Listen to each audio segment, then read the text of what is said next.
eaten by a fish, it becomes a lobster. Everyone got food star.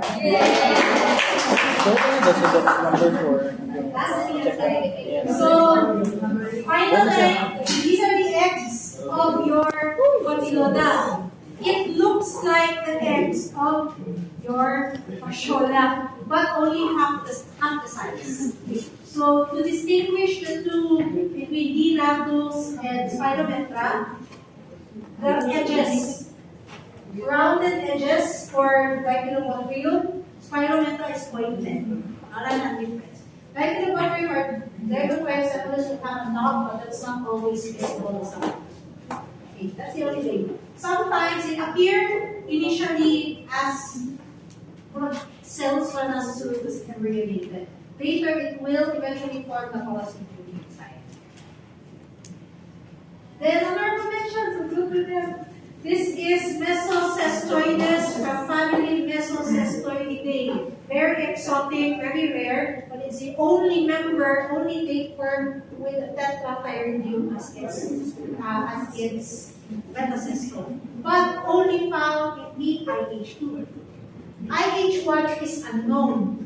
But ang suspect is a dung beetle of Coccus beetle. Okay, a dung beetle will have contact with the feces of your dogs and cats infected. The dung beetle being considered, it's an arthropod, meaning ang iyang metacestome might be a cystis or coil. When it's eaten by small reptiles, mammals, and birds, they become a tetraphyridium. But again, this is still unknown.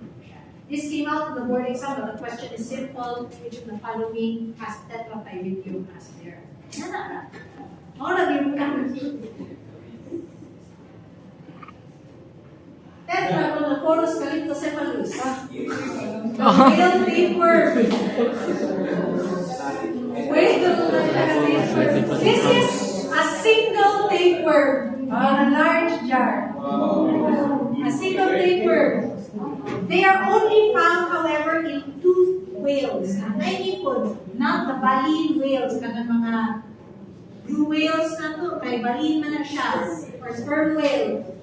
I know sperm whale, pero ano na siya, tooth. Baleen whales are your humpbacks. Kanang mga combs na mahilapit, they eat planktons, so bigyan na nila makakon ng IH. But this one eats fish. Dolphins can also be infected. But usually the bigger whales. So, unknown IH1, but it's assumed it's a copepod because it's a Diphylobotridae. Unknown IH2, but it's assumed to be a fish. Assumed lang. This is the longest tapeworm recorded, 40 meters long. 40 meters long. Meters. So, whatever 40 meter or 130 feet with up to 45,000 troglodytes. Each troglodyte can produce more eggs than peas at pinatan. Which makes sense if ang gawas sa eggs, sabi as a dagat, so more chances of breeding. Kung masapit po, iulo na po sa lab. Dok, pila ka points na, Dok? Pila ka points? Iulo na po sa lab. 100 na po ang lab versions in yung exam. Pero, I don't think we're pinapali. Basin. Basta ka na, Dok, boy. Kumuha na medalyon karong December. Before we end, this is a gift that I give for you. This is a flowchart that I made, but this is updated last year. This is a flowchart that I made for pharma during board exam. Ikaw lagi nga, flowchart na lang uulog din.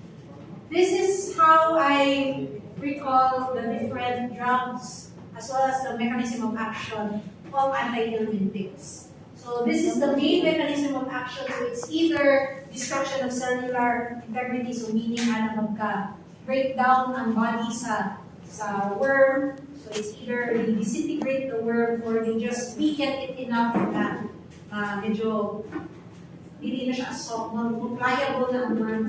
So it dies from that. Or it's through interference with muscular coordination, so paralysis, it paralyzes the worm. These are the specific mode of action. So it's to delete polymerase, so it breaks down the protein of the worm. It has something to do with the metabolism of the worm. This one are all the channels, the receptors that they paralyze. And these are the drugs. So these are the groupings, so macrocytic lactones, only ang murag hit lang sa name, so mectins, ivermectin, avermectin, selenmectin, parang siya. Milbemyces, piperacin, praziquantel. Okay, there at the top is the benzimidazole is the broad spectrum kay maigo ang maklaro dito sa taas. Maigo ang nematodes, nematodes, etc. So it's broad spectrum. But the problem with benzimidazole is resistance. Okay. Here will indicate, so N meaning nematodes in the target, P for nematodes, C for cells. So this is the reason why the wormers are often come in combination. You cannot just give Pyrantel if your patient has tapeworms. Pyrantel will only kill the roundworms, the nematodes. So that's why it's usually available as Pyrantel, Amway, plus Praziquantel. Okay? Praziquantel hits your flatworms. It's always in combination. Same thing here. Benzimidazole is often given in combination with tungkol sa resistance niya.